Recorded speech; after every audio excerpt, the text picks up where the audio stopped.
Asa na si Elijaya? Paakyatin nyo na si Elijaya.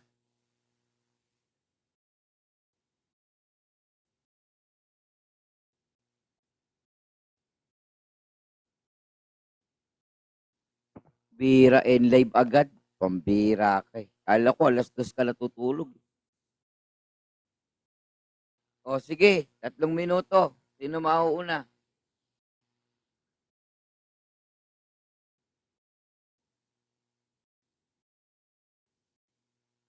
Okay. Unahin mo yung iba, unahin mo yung iba. Ako alam ko na yung sasagot ko dyan.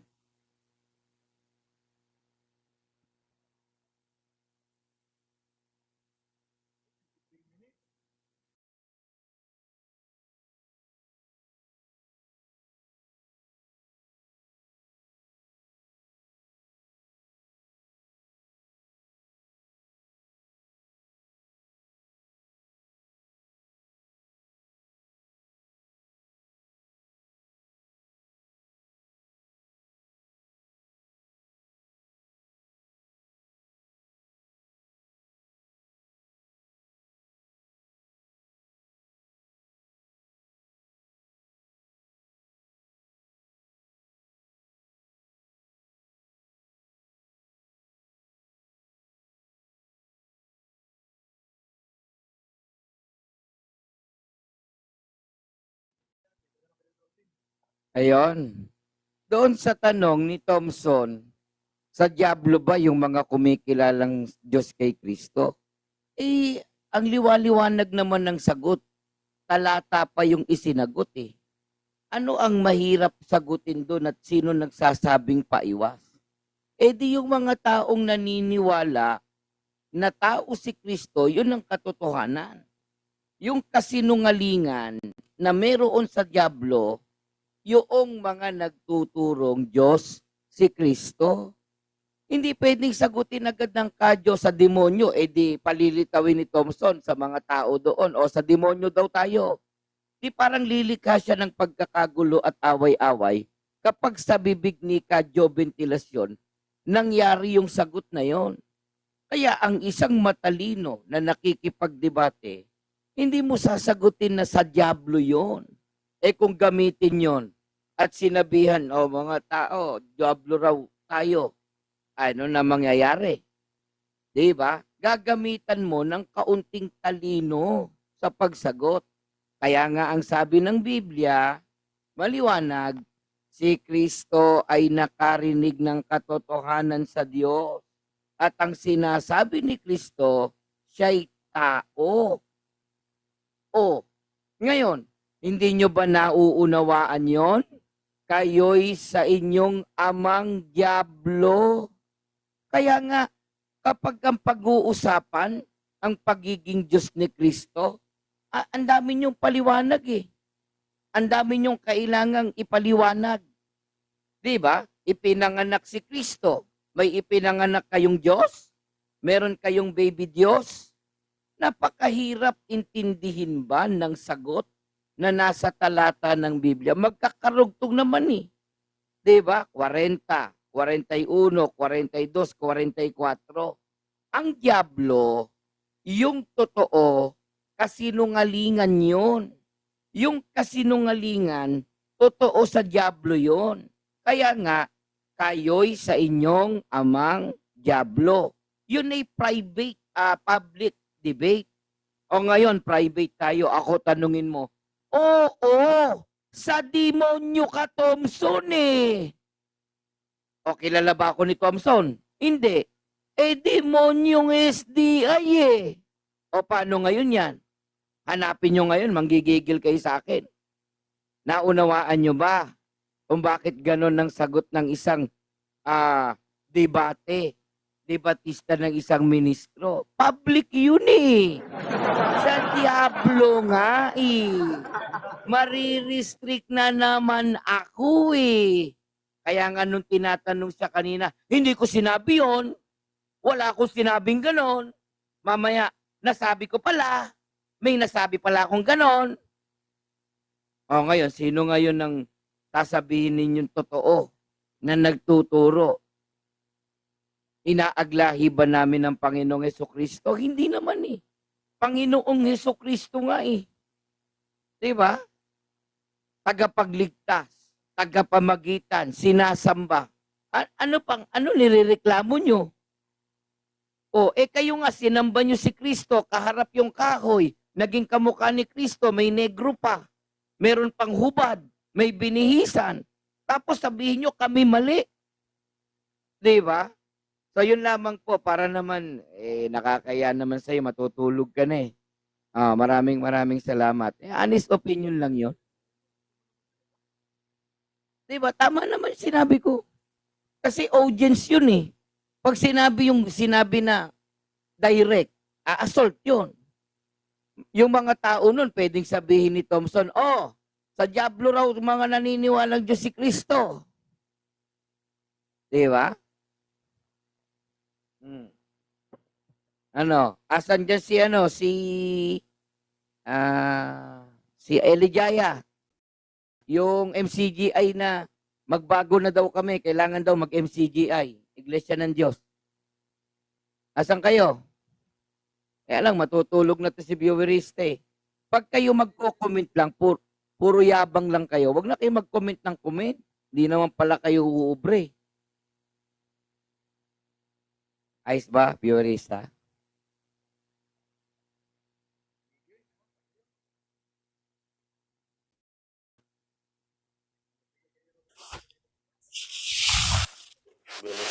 Galit ko kasi biolista.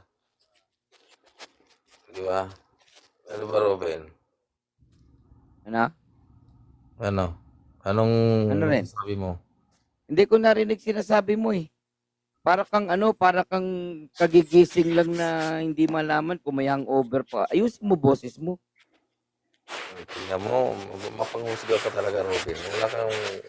Sige, sorry. Hindi ko maintindihan yung boses mo, para kang kumain ng saging, sinubo mo lahat, saka ka nagsalita. Sana na masapak ko na yung mukha mo dyan. Ay, mananapak ang Diyos ka? Kawawa naman. Biolista. Joke lang. Ang isang Diyos mananapak? Nakakaya ka naman. Tingnan mo. Ako lang to, mananapak ka? Sabi ko sa'yo eh. Nakakahiya ka namang Diyos ka. Kalain mo yun, nanapak ka. Biruin mo na lang lahat. Huwag lang yung bagong gising. Hindi ba? Ako ROG. Ako naman humihingi ng pasensya. Ngayon, kung para kang bagong gising at nasasaktan ka, bumaba ka na lang. Andito na ang nagpapatotoo na si Jesus ay taong Diyos. Yan. Dalawa na kayo mag-away. Hindi kami nakikipag-away. Si Dayuhan, Diyos yan eh, na mahilig makipag-away. Kayo ang mapanghatol, mapanghusga, mapanglait, mapanglibak, mapagmalaki. Katulad ng mga eskriba at pariseo. Kaya sabi ng Panginoon, kung hindi ninyo tatasan ang katuwiran ni Robin na isang eskriba at pariseo, hindi kayo karapat dapat sa akin. Sabi ng Panginoon. Mamili ka na lang ng kung mga hindi tao sa kayo religion magiging mo, Diyos, gamitin mo yung pera mo para tatalunin dumami kayo ng Diyos ng sanlibutan. Kaya sila pinagaharian ng kasalanan magsama kayo ni sila yung Temple mga of taong God, walang mag-usap kayo. Kailangan maging anak kayo ng kataas-tasang Mamili ka na lang ng magiging miyembro mo. Upang Mamili ibigay ka na ko lang, sa inyo gamitin ang mo yung pera mo. kapangyarihan laban sa mapanlinlang na kasalanan na pinagaharian ang Hindi ka mga naman daw pala mapera nagkakasala eh, sabi katulad ni ni Temple of God. Robin at lahat ng mga nagpapakilalang kay Kristo raw Siraan sila. na ng bait si Pero Dayuhan, wala salita naman na ng pala salita, si hindi na Kristo sa mapigil. kanila. Hindi na mapigil. Sige, mag-usap kayo dalawa. Ayan, tanong na. Sabi Sa ni bayag Temple ko. of God, wala ka naman daw pera eh. Yan lang ang kainaan ko. Hindi ko mapigil ang hindi mabigay. Yan ang kahinaan ko. Kaya muna dalawa. Kahinaan ko Tumama yan, ka na, Robin. magkaparehas kayo eh. Kahinaan ko yan na Bro, palagay Hindi ko, magbigay. Temple of God, wala magkakaunawaan akong kayo. lakas dyan. Hindi ko mapangawakan ng pera, Robin.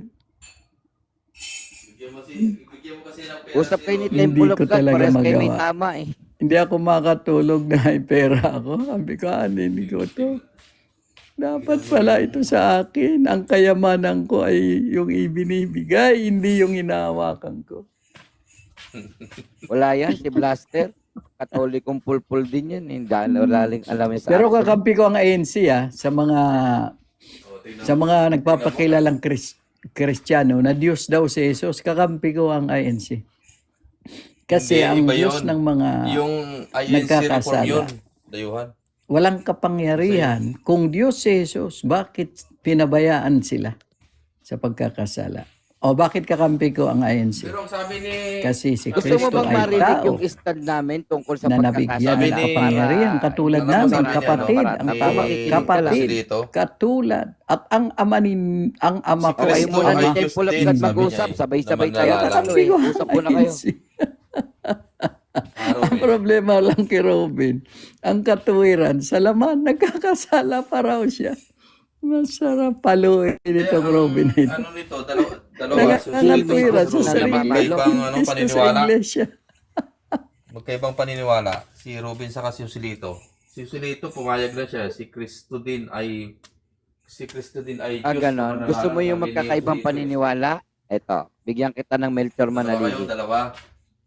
Bigyan kita ng Magkaiba Melchor kayo paniniwala Manalili. ni Joselito, Robin eh. Eto, CFD talaga ito.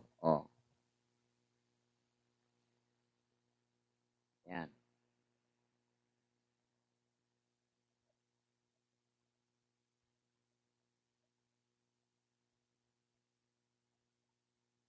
Paano ngayon yan? Tanggap mo? Tanggap mo yan?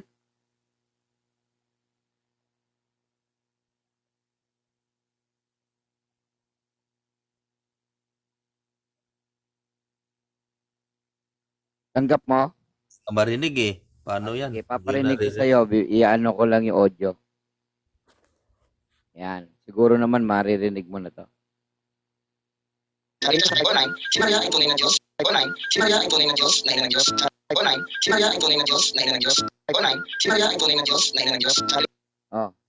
Tanggap mo? Melchor Manalili, maraming naging kadebate yan.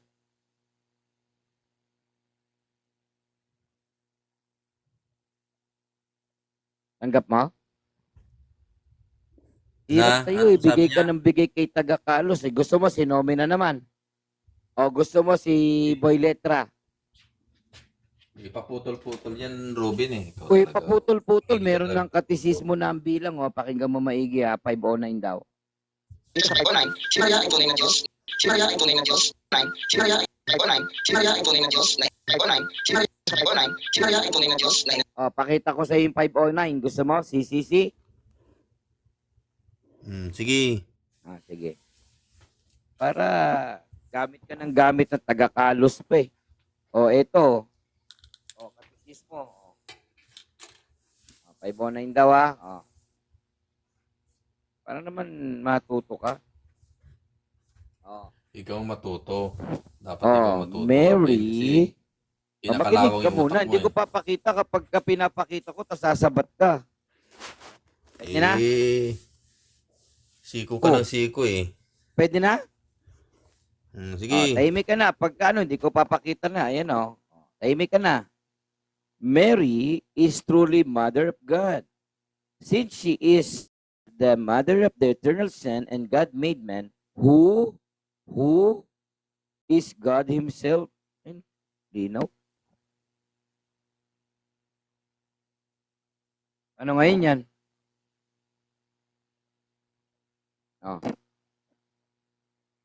Tulala ka na? Bible 9, si Maria ay tunay na Diyos. Dito sa Bible 9, si Maria ay tunay na Diyos. Dito sa Bible 9, si Maria ay tunay na Diyos. Dito sa Bible 9, si Maria ay tunay na Diyos. Dito sa Bible 9, si Maria ay tunay na Diyos na Ngayon ka na.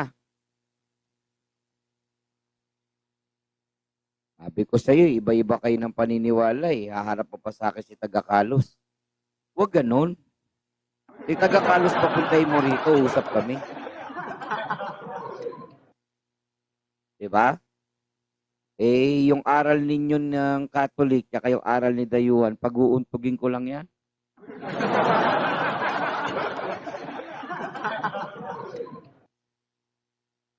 Aral ni Dayuhan, walang kwenta. Aral ng Catholic, puro imbento. Di magsama kayo, total isa rin naman patutunguhan nyo.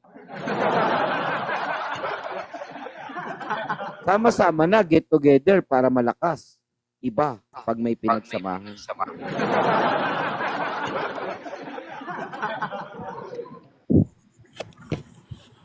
Di ba?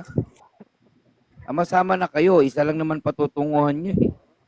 Sabi, magpilit kayong magsipasok sa pintuang makipot kasi yun ang maliligtas.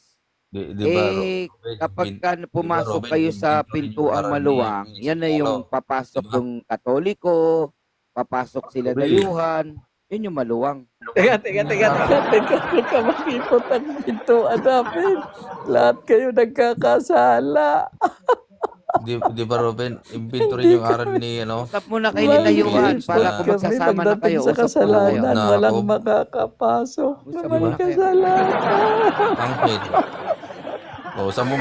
Saan mo mababasa, Robin, yung anghel? Sa Revelation Oo. 7 Walang mababasang Felix Manalo Baka dun eh. ibaba ako ni Robin. Kasi Ay, hindi kita moderator bababa. na. May Hanggang moderator gusto na. mo, hanggang Babalik na lang mag-end ako live pag ito, wala dyan ka ng lang eh. moderator na galit sa akin, ha? Pag nababa kita, di pamalandakan mong binaba kita. Pero Robin.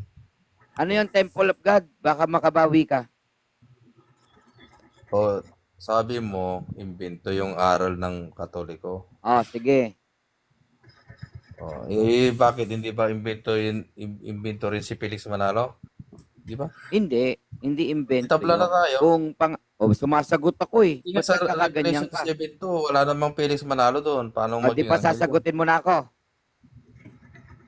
Sige. Ang Banat. doktrina ng Iglesia ni Cristo, hindi hanapin ang pangalang word for word na Felix Manalo, kundi yung gampanin at katuparan nung ipinagagawa ng Diyos sa taong kausap niya bilang sugo na magtuturo ng daan patungo sa kaligtasan.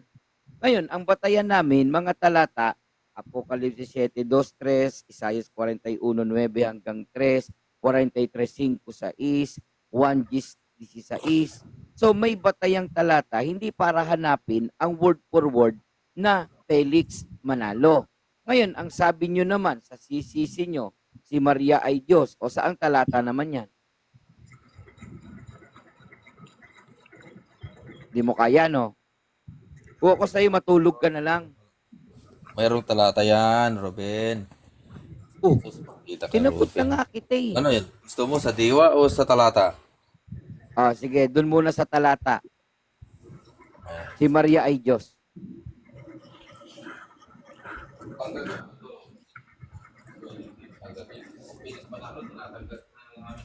Bakit may coaching ka pa dyan? Hirap sa'yo eh. Ayaw mo lumaban ng parehas eh. May pa-coach-coach ka pa. Tawagin mo na kasi si Nomina. Si Nash Benavide, si Boy Letra, si Darwin Gitgano. Yun. Tawagin mo na lahat. Nahirapan ka eh. Jesus, hindi ako mayabang, ikaw lang mayabang. Sa John 5, Diyan sa sa Matthew 1:21, di ba? Di basahin mo, Robin. Basahin ko, Matthew 1:1. Yan. Ang aklat ng lahi ni Jesucristo na anak ni David, na anak ni Abraham, na si Maria ay Diyos. Yan, basang-basa.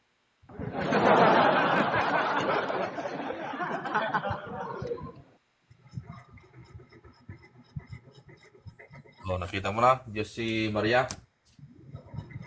Ulitin ko yung basa ha, Mateo 1:1. Ang aklat ng lahi ni Jesucristo na anak ni David, na anak ni Abraham, na Diyos si Maria. Ang galing.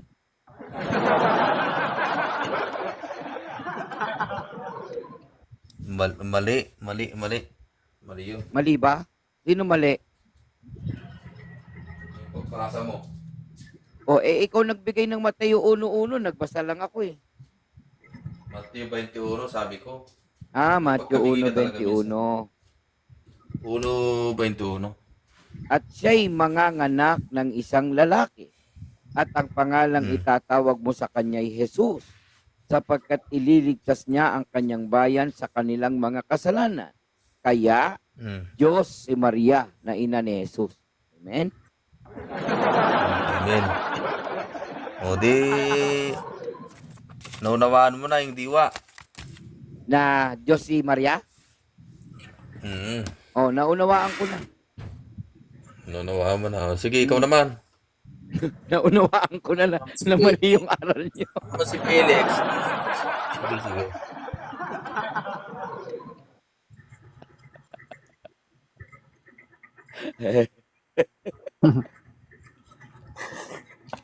Sinasabi ko sa'yo, Robin, basahin mo naman si Felix na anghel siya doon sa Revelation. Tingnan mo nga. Wala nga Sa kaming Revelation. doktrinang ganyan. Nababasahin Doon nga. verbatim. May diwa Ang nga eh. Andun nga si Felix na anghel eh. Nandun nga eh.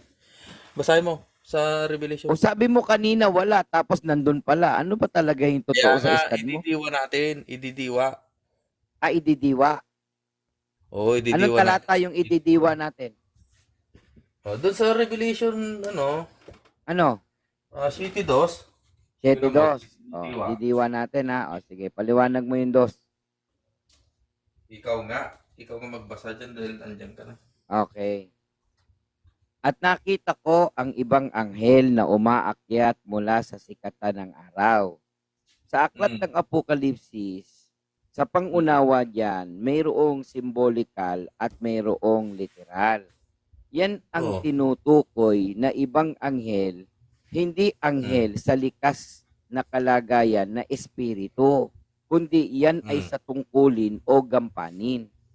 Siya ay Sige. aakyat o magsisimula mula sa sikatan ng araw. Ibig sabihin ng pag-akyat, pagtatagumpay ang kanyang daladala na magsisimula sa sikatan ng araw. Oh. Ano ang taglay nung anghel na tinutukoy Ito ang sa tanong. talatang? Si Felix Mamaya na, Manalo yun. pinapaliwanag Oo, ko tama. eh. Tama, tanggap Tsaka ko ka yun na eh. magtanong, Tanggap ko tapusin nga. mo muna paliwanag ko. Tanggap ko nga si Felix yun. Mamaya na nga, papaliwanag ko muna para Tanggap ko nga. maano mo yung diwa. Tanggap ko na. Huwag mo na yung paliwanag. Tanggap ko na Huwag si ka na Felix Manalo magtanong yun. dyan, tanggap mo na pala eh. Sige. Tanong. Robin, ito yung tanong. Ano yung ginamit ni Tatanong-tanong ka Felix pa, tanggap mo Manalo? naman pala. Di mag-next question ka na. Question na nga eh. Ito yung question. Tanggap mo naman pala Kung eh. si Felix Manalo yon, ano yung ginamit niyang pag-akyat? Yung pakpak niya o yung hagdanan? Sige. Hindi symbolical na para bang may pakpak na aakyat. Ibig sabihin yan ay ang gawain ay paakyat, patagumpay, pasulong, patagumpay at nananatiling nagtatagumpay. Yan ang kahulugan yan. Hindi yung parang may pakpak na lilipad tayo.